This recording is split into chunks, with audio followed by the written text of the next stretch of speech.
Well, good morning and welcome to the GCOOS Spring Webinar Series entitled Southern Gulf of Mexico Marine Observations, Research and Technology. I'm Jorge Brenner, the Executive Director of GCOOS, the Gulf of Mexico Coastal Ocean Observing System. At GCOOS, our mission is to provide on-demand information about the Gulf Coast and open waters that is accurate and reliable, that benefits people, the ecosystem, and our economies. We appreciate your support and continuous interest in this spring series after the unfortunate and terrible cyber attack that occurred during the first webinar on March 3rd.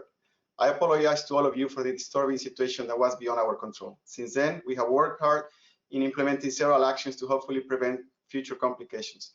The technical presentations of the first webinar will continue on a new date on March 31st, just next week. I hope that you can join us. Therefore, to continue serving the communities and colleagues in Mexico, the series that focuses in marine observations, scientific contributions, technological innovations developed by our two colleagues and two research and development marine consortium, CIGOM and CEMIE, will continue as planned. Just a few announcements before we proceed.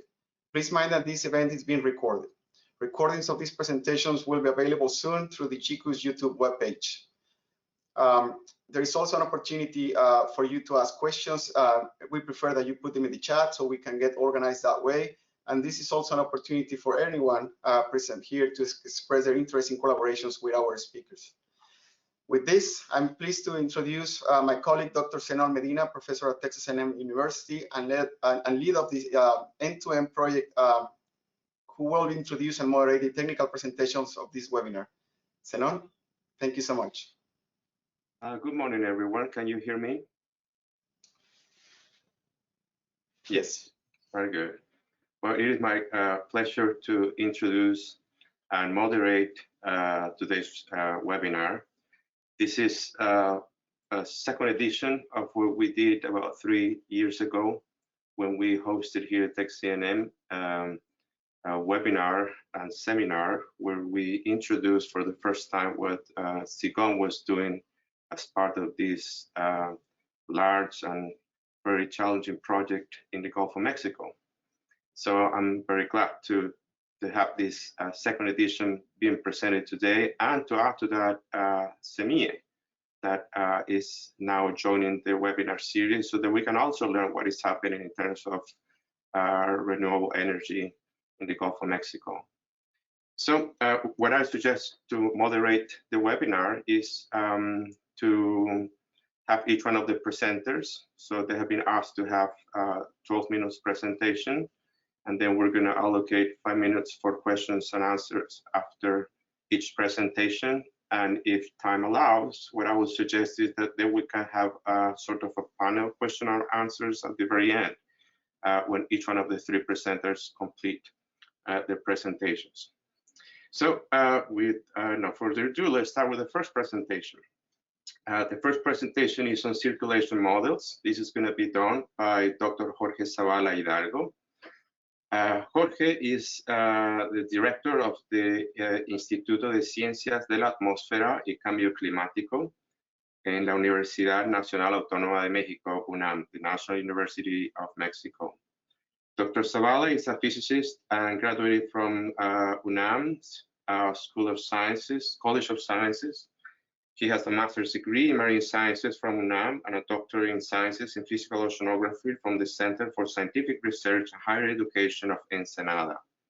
He did a postdoctoral fellow at the Center of Ocean Atmospheric Prediction Studies at Florida State University and spent 2 years as a visiting researcher at that institution.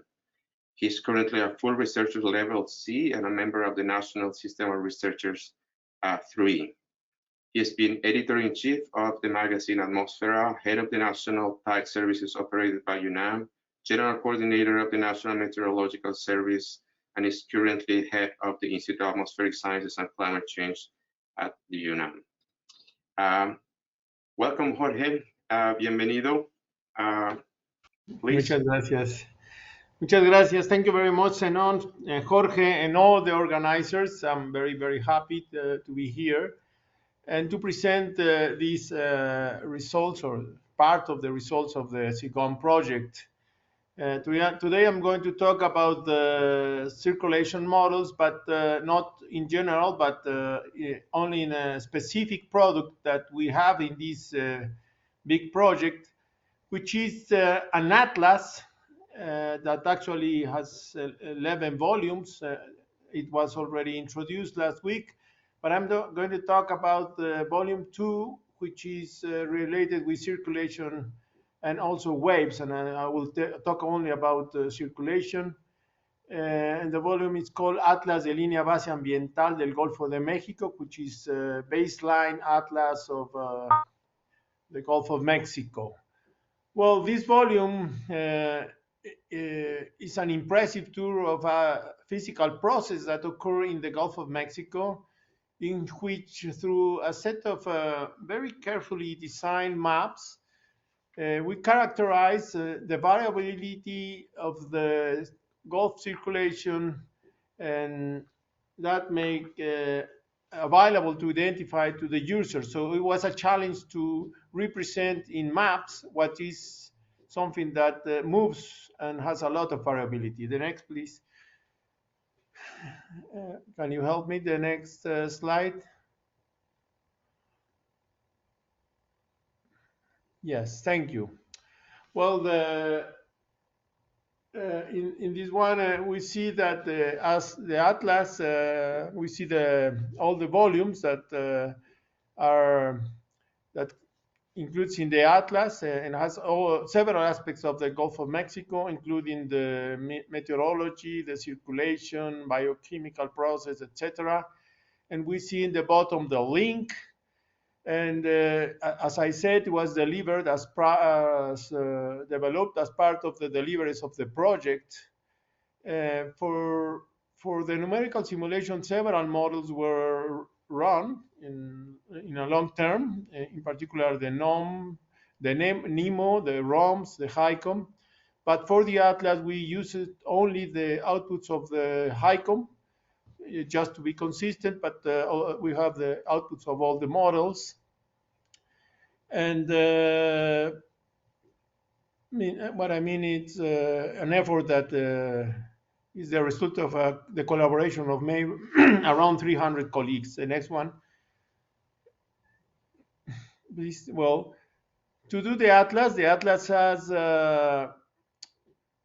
several dimensions. I will say that we have 5 variables that we check around the maps, several analyses, we call 8 analysis products, and we go from surface to bottom at 8 different levels in the Gulf of Mexico. So that's more or less what it includes. The next one. I have to say that for this, the next one, please, we have here the list of all the products that we have. We have temperature, salinity, wind, sea level, currents and circulation, current roses at Pemex important sites, currents variability, current speed spectrum, kinetic energy, turbulent kinetic energy, mixed layer depth, circulation patterns, for a total of 71 maps, and each of the maps can have 1 or 4 maps. The next one, please. Here we see an example of the temperature at 50 meters for 4 different months of the year, and we have these products, meaning the temperature in the levels that are included here, surface to 2,500 meters, for a total of 19 maps. The next one, please. For salinity, we have a similar distribution from the surface to the bottom. Here we see an example of the salinity at 50 meters depth for 4 different months. The next one, please. And here we see the seasonal winds, although there is a volume only for the meteorology over the Gulf of Mexico. Here we see the climatology of the winds at 4 different months, and the intensity and the direction of them. The next one. Here we see an example of the sea level for 4 different months. The mean sea level from a 12-year simulation, and for 4 different months. The next one. Here we see the the variability of the sea level, which is an indicator of the eddy activity and the loop current activity, and we see where are the areas where there are more sea level variability, and we can identify the paths of the loop current eddies. The next one, please.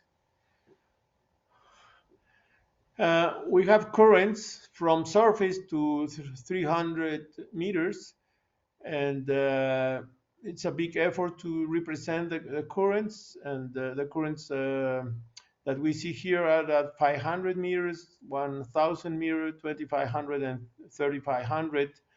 And all these simulations were compared and validated against different observations that are available for the Gulf of Mexico from this project and from other projects. The next one. We see here, in an effort to represent the variability of the currents, we choose 24 places, 12 locations on the shelf, and 12 locations in on oceanic areas. And we have the current roses for these regions, and we can identify some places where the currents have a variability, maybe I can say along a direction, and other places where there are more directions that have been observed. So this is a very big effort to represent the variability of the currents, and we have them at different depths. Next one, please. Another effort to represent the currents is in these kind of graphs. We have 4 of them at surface and 3 more depths. We see with red arrows the mean currents, and with ellipses that represent their variability. We can see areas, for example, along the Cozumel and Yucatan current, where the mean current is very stable and the variability is relatively small, but other places in the Gulf, mainly on the central Gulf, that the variability has an amplitude similar to the main current. So this also is very helpful, and there are several maps that represent the currents in the Gulf, like these ones. The next one, please. We also have this spectra in order to identify in different points of the Gulf of Mexico where the diurnal or the seasonal or other frequencies more energetic. So this is also helpful. The next one, please. Well, we also have information about the kinetic energy at different levels, and also in the next one, the turbulent kinetic energy. We have these at different levels, and here in the one that we are presented here is at 1,000 meters. We can identify still the strong areas with more turbulent kinetic energy along the Yucatan Channel, the areas of the loop current, but also in the Bay of Campeche, along the slope. The next one. We also have information on the mixed layer depth and how they variable. We represent them with maps, and in the next one, please. We also have specific points that shows how the mixed layer variability occurs in each one of these points, and how it changed along the year. So we have 24 points like these ones. I'm presenting only 5, but it's very interesting how it's changed along the year. The next one. We also make an effort to identify the covariability between the surface and the bottom layers in the Gulf of Mexico, and this is very important because as you know, for numerical models, it's very important to somehow assimilate the information from the surface and to project them to the bottom, because we have much less observations in the bottom. So these efforts can help to understand the covariability between the surface and the bottom Gulf, and it is very interesting how it is observed, the the loop current and the eddy that are shed by the loop current, how these are projected into the deep Gulf of Mexico. No? The next one. We also have a section that makes zooms on the Bay of Campeche with different depths. The next one. And we also have an analysis of the trajectories of the loop current eddies and how they they are grouped in different trajectories that are observed, meaning these are different patterns that represent the trajectory of the Gulf of Mexico. The next one.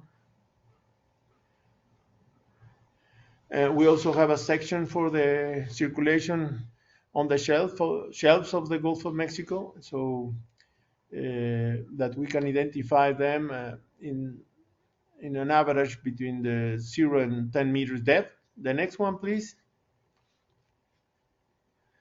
And we also have some sections on the Yucatan Channel, where we represent the temperature, the transport, and also on the Florida Straits. Here I'm presenting only those in the Yucatan Channel. The next one. Well, thank you very much. So that's an idea of this very ambitious volume of the Atlas. So I hope that this can motivate to download it. It's available, freely available in the link that I present in the second slide. So I invite you to go into the Atlas and use it. It's a very strong effort to represent the variability and the circulation and the temperature and salinity of the Gulf of Mexico. Thanks very much for me. Thank you, Jorge. As I mentioned earlier, we open the floor for questions. So let's have up to 5 minutes for questions and answers. You can also type your questions on the chat box if you would like to formulate a question so that Jorge can address these questions, or raise your hand as well.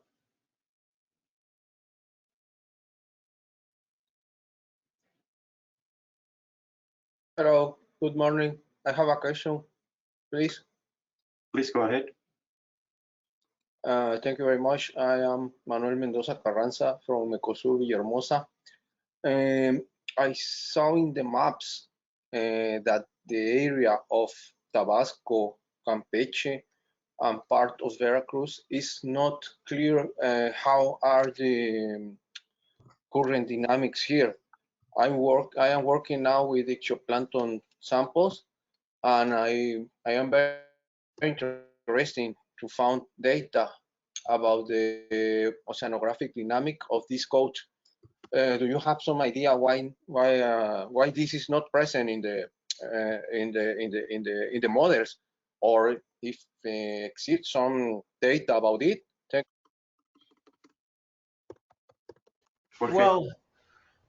Well, it is present on the simulations, and as I said, we have a section specialized on the shelf circulation.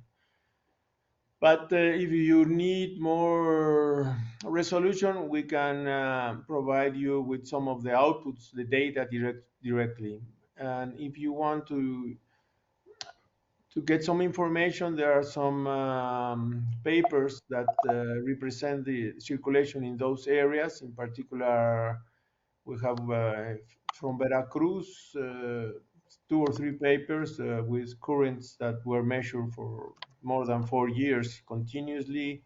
And there are other studies, a recent one in the Tamaulipas and Texas shelf, I guess, just was published this year. From Rivas and other colleagues, and so there is information on that. So if you write me directly, I can share with you some of these papers, and we can comment on that. Thanks. Thank you, Jorge. Alejandro Dominguez raised his hand. Would you like to formulate your question, Alejandro?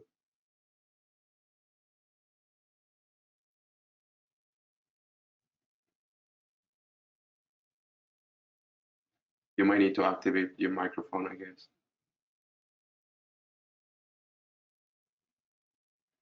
Or type your question in the chat box.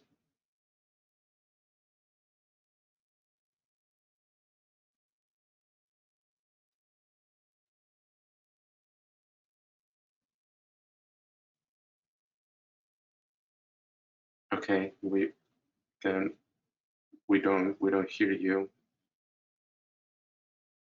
Can you type your question in the type box, and maybe we can share share with Jorge?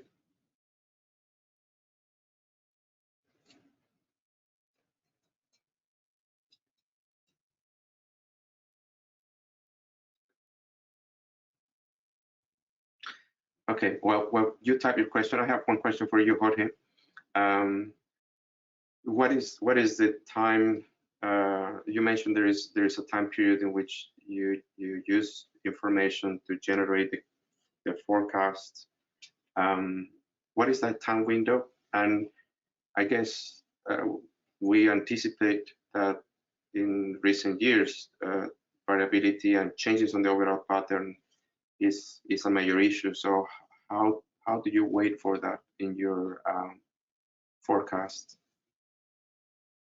Hi, Zenon. Well, these were I went through it very fast, so I didn't mention it's on slide 2. But we did this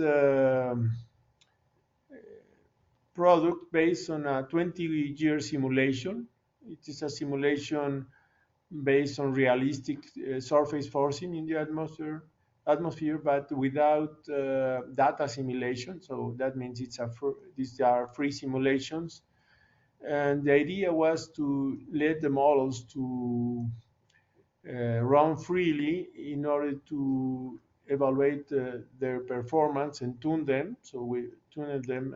We did several simulations to reach this final version. And so I say it is a free run in the sense that it represents the circulation in the Gulf of Mexico in a statistical way, not exactly day by day, and was validated in that sense. And some of the results that are obtained were submitted, and it seems that yes, there could be some increase in the stratification due to global warming, for example, and that may affect the loop current variability. We have a study on that, and I think Julio will mention several of the studies that they already also publish using the other simulations. Very good. Thank you, Jorge. Okay. Okay, so I would suggest then to move to our next presentation.